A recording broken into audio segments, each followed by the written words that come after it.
slick talker since a jet.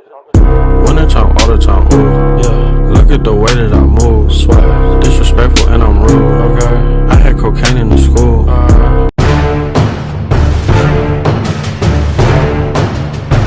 So bago tayo mapunta sa latest chapter ng manga, ay mag-recap nga muna tayo mula sa mga pangyayari in last chapter. Sa last chapter nga ay nakita natin kung paano parang ibenta ni Queen si Apu sa mga kalaban. Since yung antidote nga daw sa pinakalat na virus ni Queen, e ibinigay niya mismo kay Apu. At ito nga yung nagsiklab para habulin ng magkabilang panig si Apu. Dahil sa desperado na nga silang pagalingin yung mga kaalyado nila. Sa last chapter nga rin ay nakita natin na patuloy pa rin sa pag-akyat sila Luffy, Jinbei at Sanji sa rooftop papunta kay Kaido. And nasa first floor na nga sila ngayon. Bali ang pinaka-highlights nga in last chapter ay yung pagpapakilala ni Yamato sa lahat at yung adhikain niyang mailigtas si Momonosuke at Shinobu mula kay Sasaki. So game, mapunta na tayo dito sa latest chapter ng manga. Sa unang panel nga ng chapter na to ay makikita natin yung continuation ng nangyaring hindi pagpayag ni Big Mom sa alyansa na inalok ni Marco the Phoenix sa kanya. Dito nakita nga natin kung paano inatake ni Big Mom si Marco. Pero dahil nga daw sa unique itong blue flames niya, mas nakakalamang siya kaysa kay Big Mom. Pero alam nga ni Big Mom na mas may advantage siya kay Marco in terms of physical strength. Kaya naman dito ay nakita natin na overpower niya si Marco at si Nakal. Sa pagkakataon nga to ay sinabi ni Big Mom kay Perospero na tapusin niya na si Marco. Pero bago pa nga atakihin ni Perospero si Marco gamit yung pana niya na gawa sa devil fruit niya, biglang dumating sila Wanda at Carrot. So dito masasabi nating napakaangas ng entrance nila para sa akin. Bali during chapter 992 pa nga nagpaparamdam na itong si Carrot sa nais niyang paghunting kay Perospero. Since sariwa pa nga sa alaala niya na si Perospero ang dahilan kung bakit namatay si Pedro. Anyway, nung nakita nga ni Big Mom itong sila Carrot at Wanda na nakasulong form, nakita nating gulat na gulat yung reaksyon niya. At hindi lang yan, dahil nung nakita niya nga sila biglang umalis kagad itong si Big Mom. At sinabing kung gusto daw ni Marco na patayin talaga siya, gawin na lang daw niya yon sa ibang pagkakataon. So dito masasabi nating parang may trauma ata si Big Mom sa sulong form ng mga Ming tribe. Syempre dahil sa unusual reaction niya, 'di ba? Personally sobrang nagandahan ako sa design ni Oda sa sulong form ni Wanda. Siguro ganito talaga yung nagiging sulong form ng mga babaeng mink. Yung tipong hindi lalaki ng sobra yung katawan nila. Yung still ganito pa rin yung pisik ng body nila. Pero sobrang bilis naman nilang gumalaw gaya nung ipinakita sa atin noon ni Carrot during Whole Cake Island arc. Nung nakita nga ni Marco itong sila Wanda at Carrot, sobra siyang nagulat. Syempre dahil sa bilis ng atake na ginawa nila kay Perospero. At tinanong niya nga kung sino daw ba sila. Dito nakilala naman siya ni Carrot at sinabing si Marco daw yung kaibigan ni Nekomamushi. Sinabi naman ni Wanda kay Marco na sila na daw yung bahala kay Perospero. Sa next panel naman nagbabalik na nga tayo sa scene kung nasaan sila Zoro at Apu. Dito nakita nga natin na inatake ni Zoro si Apu. Syempre dahil nasa kamay nga ni Apu yung sinasabi ni Queen na antidote sa pinakalat niyang virus. Hanggang sa nagpang-abot na nga itong sila X-Drake, Zoro at Apu.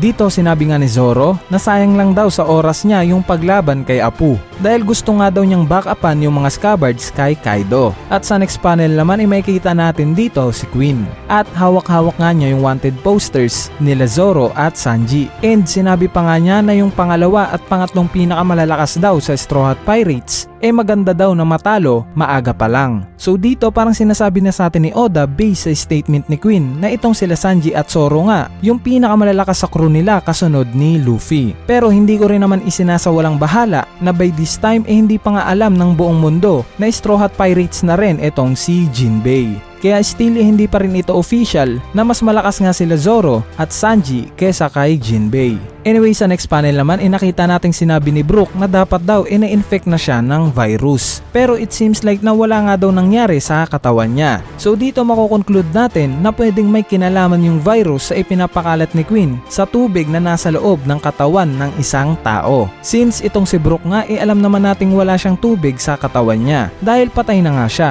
So pwedeng itong virus na pinapakalat ni Queen yung yellow mismo ng Punk Hazard Island.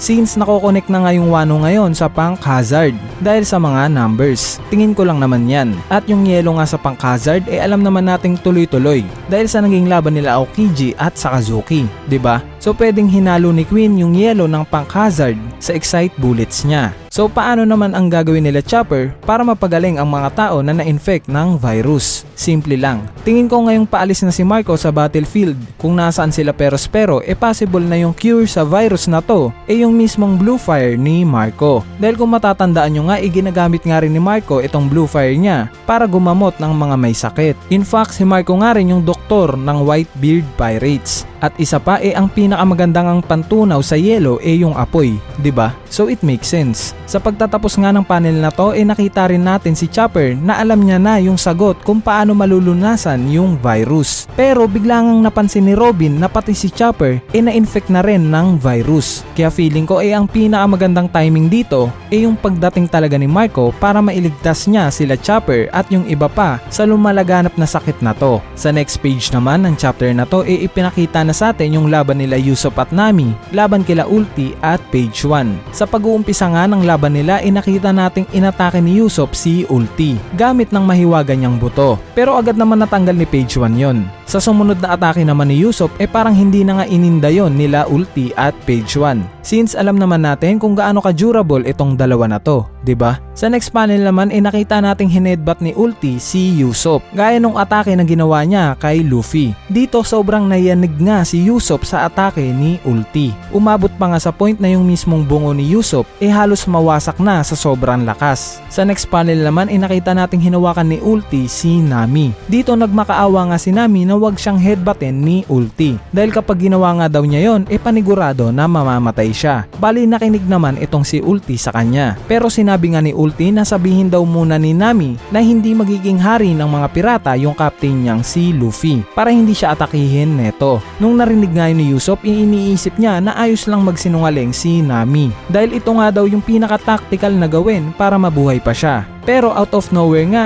this time hindi nagsinungaling si Nami at sinabi niya pa rin kay Ulti ng harap-harapan na si Luffy ang magiging hari ng mga pirata. Nung narinig nga yun ni Ulti labis-labis yung gulat at galit niya. Kaya naman nung akmang hihedbatin niya na si Nami biglang dumating si Tama kasama yung alaga niyang si Kumacheyo. Dito kinagat nga ni Kumacheyo si Ulti. Nung nakita nga nila Nami at Usopp itong si Tama sobra silang nagulat. Syempre para sa kanila hindi sila papayag na makisali pa sa laban yung batang si Tama, 'di ba? At diyan na nga natapos itong chapter 995. So ngayon i-analyze naman natin yung mga pangyayari sa chapter na to. Unahin na natin syempre dyan yung magiging laban nila Carrot at Wanda laban kay Perospero. Yes, tingin kong kayang-kaya nila Carrot at Wanda itong si Perospero, lalo na ngayon na nakasulong form pa sila. Pero kung maaalala nyo hindi lang naman si Perospero yung anak ni Big Mom na nasa Wano ngayon, 'di ba? Nandyan pa nga sila Charlotte Smoothie at yung iba pa. So possible na biglang magpakita itong mga to pag dumating na yung time na dehado na itong si Perospero sa laban. Since sobrang tagal na nga rin nung time na huli natin silang nakita, 'di ba? Anyway, mapunta naman tayo dito kay Queen. Nung nakita niya nga yung wanted poster ni Sanji agad niyang napansin na anak siya ni Vince Smoke Judge. So sa mga hindi nakakaalam yung epithet nga nitong si Vince Smoke Judge tinatawag siyang Garuda. At yung Garuda nga isang bird-like creature sa Hindu-Buddhism.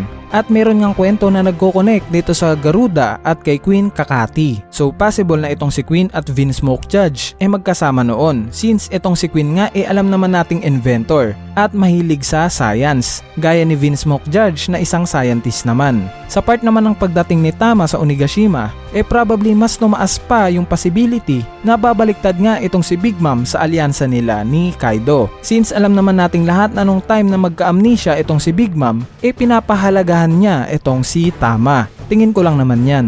Bali ang pinaka-highlights nga sa chapter na to yung nakaka-touch na moment ni Nami. Dahil alam naman nating lahat na every time na may maling desisyon si Luffy si Nami yung number 1 na taga-batok niya. At alam rin naman natin kung gaano kasinungaling itong si Nami alang-alang sa kaligtasan niya. Pero this time nga nag-iba na yan.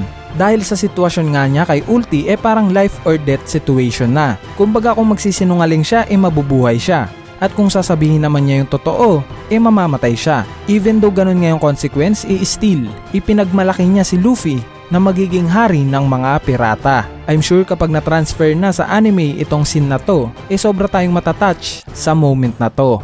All in all, napaka-solid na chapter na naman yung hinandog sa atin ni Oda. Yes, medyo bumagal nga yung pacing ngayon, pero alam ko may hinahanda si Oda sa ating pasabog sa nalalapit na chapter 1000. At speaking of chapter 1000, wala ngang break next week. Kaya expect natin na lalabas yung chapter 996 next week. And that's it. Yan na nga yung chapter review natin mula sa latest chapter ng manga na chapter 995. So kung saaling na-enjoy nyo tong video na to, huwag na kayong mahiyang pindutin yung like button dahil napakalaking tulong na nga niyang like nyo para sa ating channel. At syempre, huwag nyo na rin kalimutang pindutin yung subscribe button para lagi kayong updated pag may bago tayong upload na video. So yun lang.